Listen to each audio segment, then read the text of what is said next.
하나님의 은혜와 사랑과 평강이 오늘 하루도 충만하기를 주의 이름으로 축복합니다.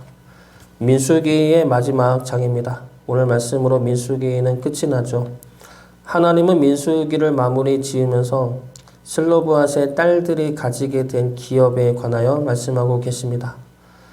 슬로브앗에 관한 말씀은 민수기 27장에 나오는 말씀입니다. 슬로브앗은 므낫세의 자손인데 광야에서 아들 없이 딸만 5명을 낳고 죽었습니다. 그래서 슬로브앗 가문에게는 기업이 돌아가지가 않았습니다. 아들한테만 기업이 주어졌기 때문이죠. 이에 슬로브앗의 딸들이 모세에게 다가가 자기 아버지의 이름으로 기업을 달라 요구합니다. 그 요구를 들은 모세는 하나님에게 묻고 하나님은 이 딸들에게 슬로브앗의 이름으로 기업을 받게 하십니다. 이것이 27장에 나오는 말씀이죠. 그래서 오늘 말씀에서 므낫세 자손 중에 길르앗 종족의 수령들이 모세에게 이렇게 질문을 합니다. 만약에 슬로브앗의 딸들이 다른 지파에게 시집을 간다면 므낫세 지파에 주어진 기업이 다른 지파에게 넘어가게 되지 않습니까? 이러한 질문을 합니다.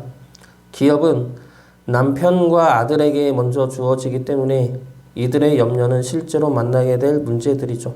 이에 모세가 또 하나님에게 묻고 하나님은 이렇게 말씀하십니다. 그러면 슬로브앗의 딸들은 자기 지파, 즉 므낫세 지파 사람들에게만 시집을 가라 말씀하시면서 이 문제를 해결해 주십니다. 그러면서 하시는 말씀이 기업을 지키어내라 말씀하십니다. 7절 말씀 보겠습니다. 그리하면 이스라엘 자손의 기업이 이 지파에서 저 지파로 옮기지 않고 이스라엘 자손이 다 각기 조상 지파의 기업을 지킬 것이니라 하셨나니 이스라엘 자손이 다 각기 자기 조상 지파의 기업을 지킬 것이니라 다 각기 조상 지파의 기업을 지키어내라 말씀하시죠. 기업은 하나님의 은혜입니다. 은혜로 주어진 축복의 땅이죠. 그 땅을 하나님에게 받음으로 이스라엘은 그 땅을 지키어내야 합니다. 그래서 오늘 말씀을 민수기의 마지막으로 기록하게 하신 것입니다. 우리에게도 하나님으로부터 받은 기업이 있습니다. 우리의 재능이 될 수도 있고 우리가 하는 일이 될 수도 있습니다. 우리가 맡은 사명이 될 수도 있죠. 그 모든 것들은 하나님의 은혜이면서 우리의 사명입니다. 우린 그러한 것들을 지켜내야 할 것입니다. 그러면 우리는 하나님의 은혜로 주어진 기업을 어떻게 지켜낼 수가 있습니까? 첫 번째로 구별됨으로 지켜낼 수가 있습니다. 슬로브앗의 딸들은 자기 지파 남자하고만 결혼하게 합니다. 다른 지파와 결혼하면 안 되죠. 모든 여자가 이러한 것은 아닙니다. 슬로브앗의 딸들만 이러해야 합니다. 왜 그렇습니까?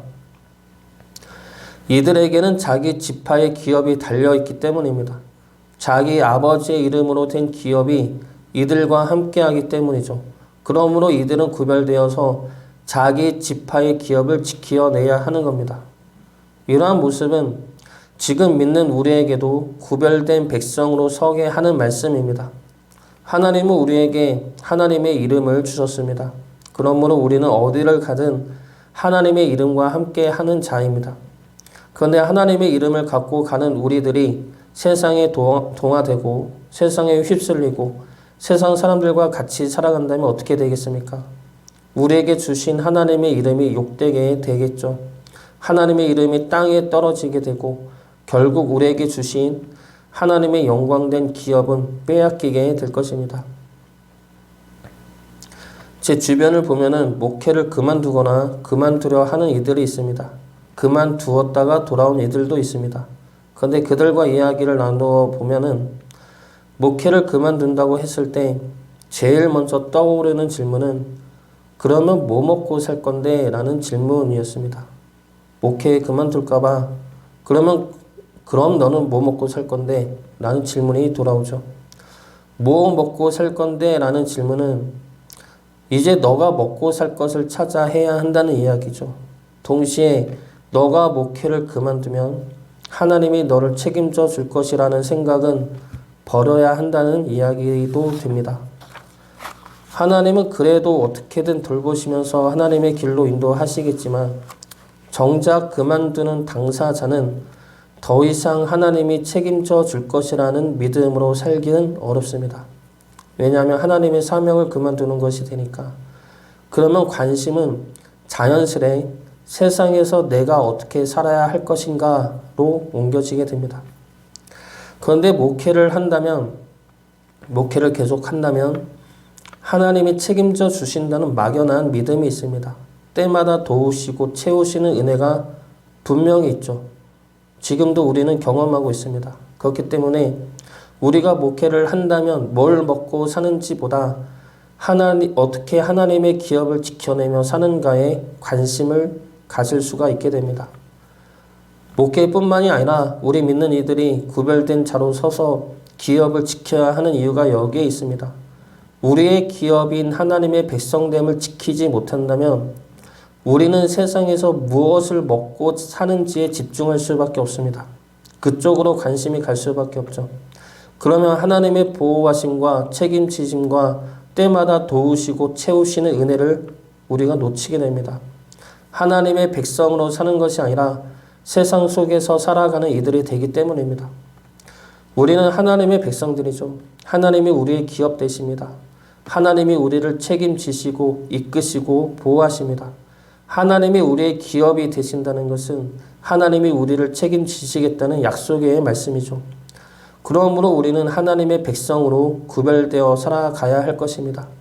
하나님의 구별된 백성을 지키심으로 하나님의 기업 안에서 평안을 누리며 살아가는 주의 자녀 되시기를 주의 이름으로 축복합니다. 두 번째로 하나님의 기업은 순종함으로 지켜낼 수가 있습니다. 하나님은 모세를 통해 슬로브앗의 딸들이 자기 지파 남자들하고만 결혼할 것을 말씀하십니다. 이에 슬로브앗의 딸들이 순종하여 자기 숙부의 아들과 결혼을 하게 되죠. 10절과 11절 말씀 보겠습니다. 슬로브앗의 딸들이 여호와께서 모세에게 명령하신 대로 행하니라. 슬로브앗의 딸 말라와 디르사와 호글라와 밀가와 노아가 다 그들의 숙부의 아들들의 아내가 되니라. 말씀하시고 순종을 합니다. 이것이 가장 이상적인 하나님과 우리와의 관계이죠.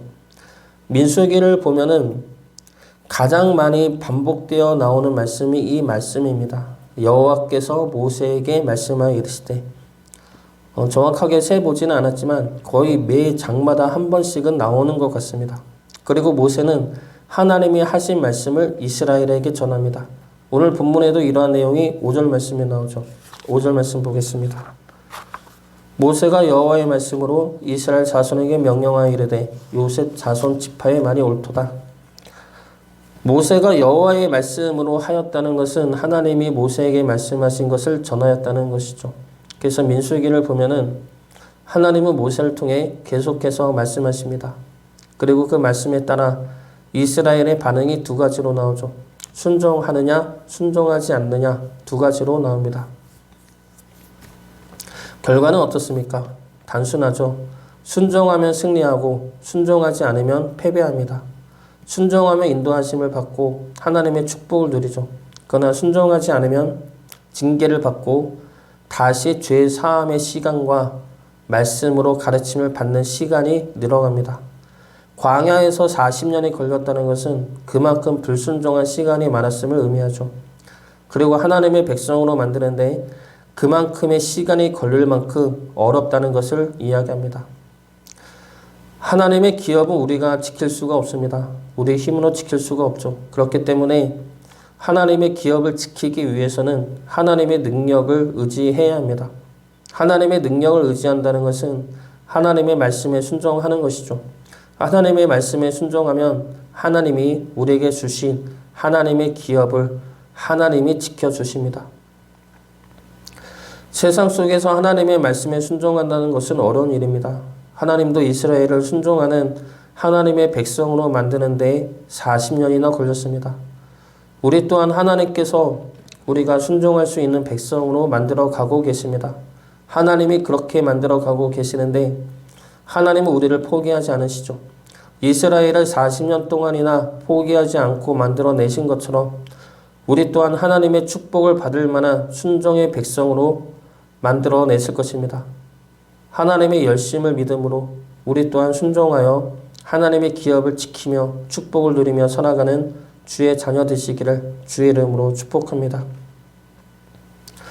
마지막으로 하나님의 기업은 감사함으로 지켜낼 수가 있습니다. 감사는 원망이 멈출 때 나올 수가 있습니다. 감사와 원망은 같이 할 수가 없죠. 하나님의 말씀은 이스라엘에게 있어서 언제나 감사할 것인지 원망할 것인지를 시험케 하십니다. 하나님은 이스라엘 각 지파에게 기업을 주셨습니다. 이 기업은 하나님의 은혜이고 선물이며 축복입니다. 이렇게 받으면 감사가 되죠. 그러나 다른 지파와 비교하면 원망이 될 수가 있습니다. 우리는 사람도 많은데 왜 적게 주냐? 우리는 왜 땅이 이 모양이냐? 원망거리는 찾으면 얼마든지 찾을 수가 있습니다. 우리 교회도 다른 교회와 비교하고 다른 동기 목사들하고 비교하고 그러면 원망이 나올 수도 있습니다.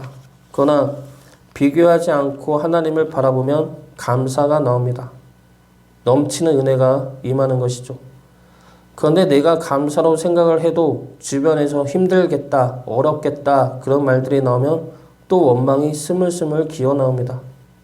비교하는 말들에 넘어가지 마시기 바랍니다. 우리는 우리를 잘 아시는 하나님께서 하나님의 때에 맞추어 우리를 인도하시고 우리를 이끌어 가십니다. 하나님이 주신 은혜에 만족하며 감사하며 나가시기 바랍니다. 그래서 하나님이 예비해 두신 놀라운 기업을 지켜내며 살아가시기를 주의 이름으로 축복합니다.